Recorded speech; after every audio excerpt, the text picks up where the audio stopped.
শেষ সংবাদ শুনছি যে গেজেট নাকি প্রস্তুত, যে কোনো সময় প্রজ্ঞাপন হতে পারে।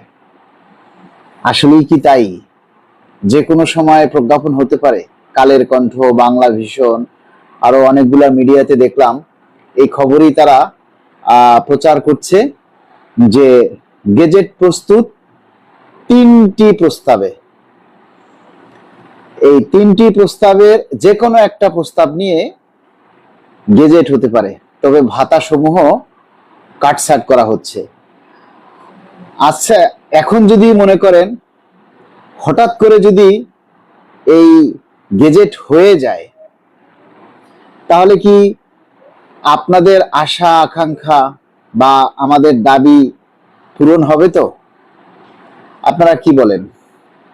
আপনারা কি সেই দাবি বাস্তবায়নের জন্য, সেই দাবি আদায় করার জন্য যে কাঙ্ক্ষিত সংগ্রাম, সেগুলি কি আমরা করতে পেরেছি? শতভাগ মূল বেতন আমরা কয়জনে চাই বলেন তো? শতভাগ মূল বেতন আমরা কয়জনে চাই বলেন তো? আপনি জানেন ৮,২৫০ টাকা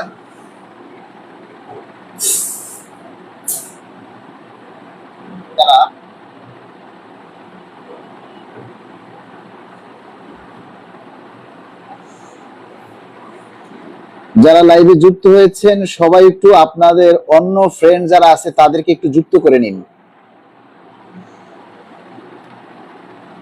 আপনার যারা অন্য ফ্রেন্ড আছে তাদেরকে, তারাও যাতে আমাদের কথাগুলি শুনতে পারে বা আমাদের সঙ্গী হতে পারে। আমি এই যে কালের কণ্ঠ যে নিউজটা করেছে সেটা একটু আপনাদেরকে পড়ে শোনাই। সেখানে আসলে তারা কি লিখেছে, কিভাবে বেতনের কাটছিট হচ্ছে, বিষয়গুলি আমাদের তো আসলে একটু জানা দরকার, তাই না? তাই আমরা তারা যে নিউজগুলি করছে সেই নিউজগুলি একটু দেখি। এখন প্রশ্ন হচ্ছে, দেখি যে ওই নিউজগুলোতে অনেকেই কমেন্টস করে, লাইক করতেছে, শেয়ার করতেছে, কিন্তু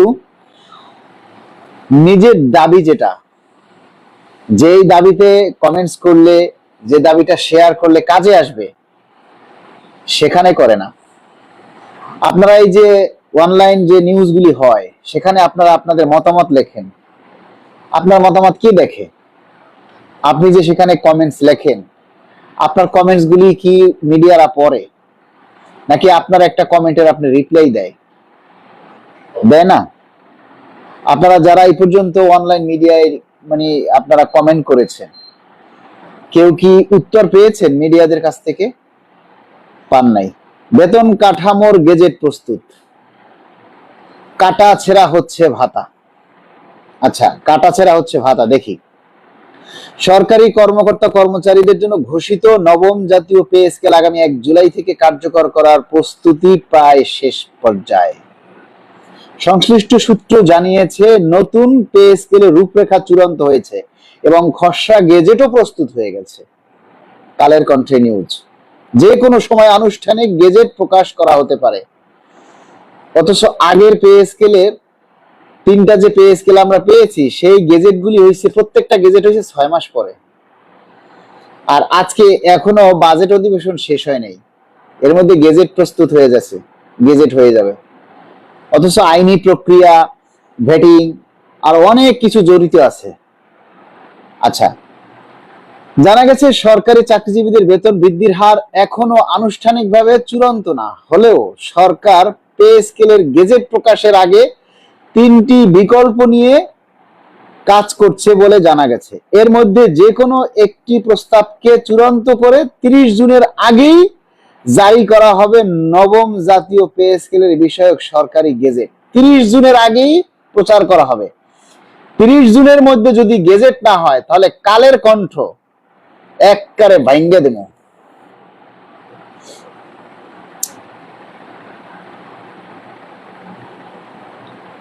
এর মধ্যে আচ্ছা, বর্তমান অর্থ মন্ত্রণালয়, জনপ্রশাসন মন্ত্রণালয়, মন্ত্রিপরিষদ বিভাগ প্রয়োজনীয় আইনি ও প্রশাসনিক প্রস্তুতি দ্রুত শেষ করার কাজ করছে।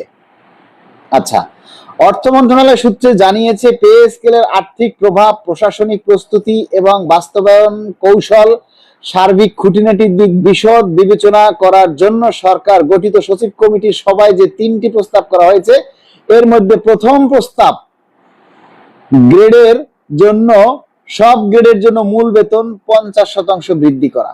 এটা হলো প্রথম প্রস্তাব। প্রথম প্রস্তাব হচ্ছে সকল গ্রেডের জন্য মূল বেতন 50% দিবে। দ্বিতীয় প্রস্তাব হচ্ছে 1 থেকে 9ম গ্রেডের জন্য 40%, আর 10 থেকে 20 গ্রেডের জন্য 60%।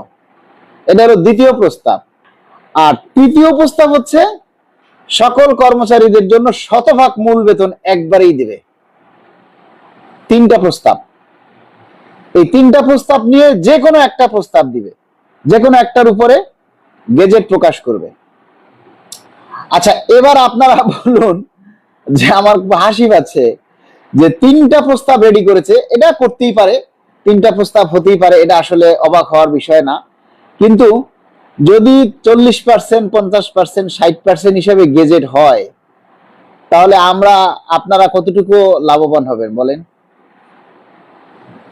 কতটুকু লাভবান হবেন? এই যে আজকে জানেন, মানে বলতে খুব কষ্ট লাগে, খারাপ লাগে, যে আমার মনে হয় যে এই পে স্কেল নিয়ে কাজ করা ছেড়ে দেই, কি দরকার, তার চাইতে ঘরে বসে থাকি। হ্যাঁ, গেজেট হলে তো আমি এমনিই পাবো, আপনারা যদি পান তাহলে আমি পাবো না? সবাই পাবে।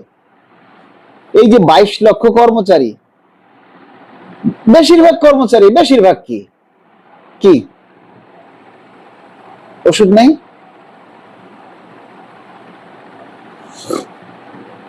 এই যে 22 লক্ষ কর্মচারী, এর মধ্যে প্রায় 21,90,000 কর্মচারীরাই চুপচাপ।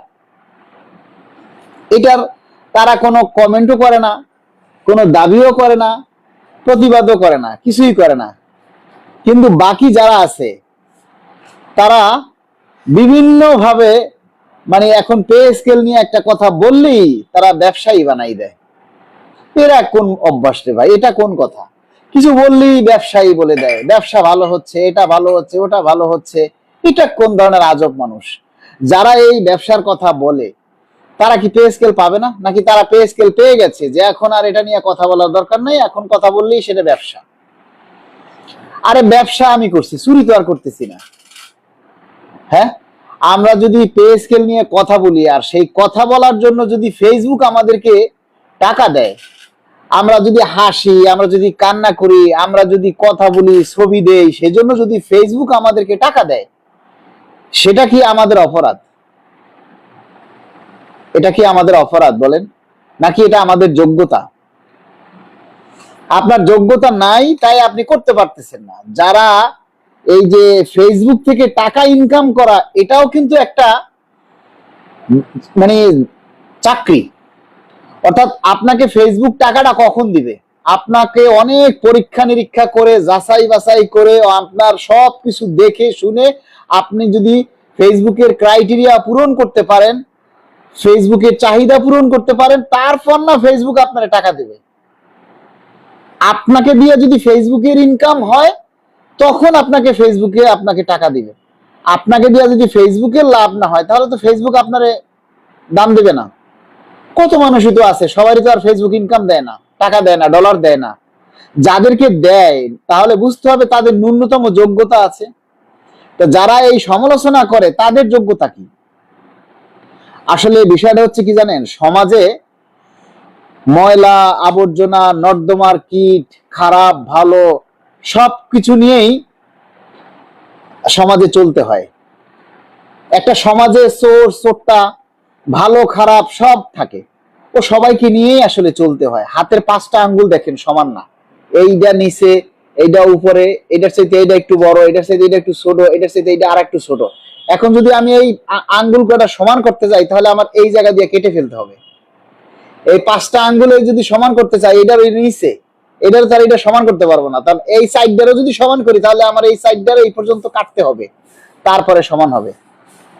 কাটা সম্ভব? এখন আমাদের এই সোরটা, ঠিক আছে, এই সমস্ত নর্দমার কীট, সমাজের আবর্জনা, এদেরকে নিয়েই আসলে আমাদেরকে চলতে হবে। তো আল্লাহর কাছে শুধু এইটুকুই বলি, আল্লাহ তুমি আমাকে একটা জিনিস বেশি দাও, সেটা হলো ধৈর্য। আমি যখন ধৈর্য নিয়ে মানে মানুষের কথাগুলি হজম করতে পারি, মাথায় রক্ত উঠে যায় মানুষ কিছু মানুষের কথা শুনলে। আচ্ছা, ব্যয় কমাতে কর্মচারীদের ভাতায় কাটাছেঁড়া করতে যাচ্ছে সরকার। এদিকে সরকারি ব্যয় নিয়ন্ত্রণে বিভিন্ন ভাতা পুনঃমূল্যায়ন, সীমিতকরণের জোর দেওয়া হয়েছে। বাতিলও হতে পারে ছোট ছোট কিছু ভাতা। অর্থ বিভাগের কর্মকর্তারা মনে করছে, নতুন পে স্কেল কার্যকর হলে সরকারের উপর বড় অঙ্কের অতিরিক্ত ব্যয়ের চাপ সৃষ্টি হবে। এজন্য বাড়ি ভাড়া ভাতার হার পুনর্বিবেচনা এবং চিকিৎসা, শিক্ষা ভাতা, যাতায়াত ভাতার ক্ষেত্রে সর্বোচ্চ সীমা নির্ধারণের প্রস্তাবও আলোচনায় এসেছে। সামাজিক বাস্তবতা ও আর্থিক সক্ষমতা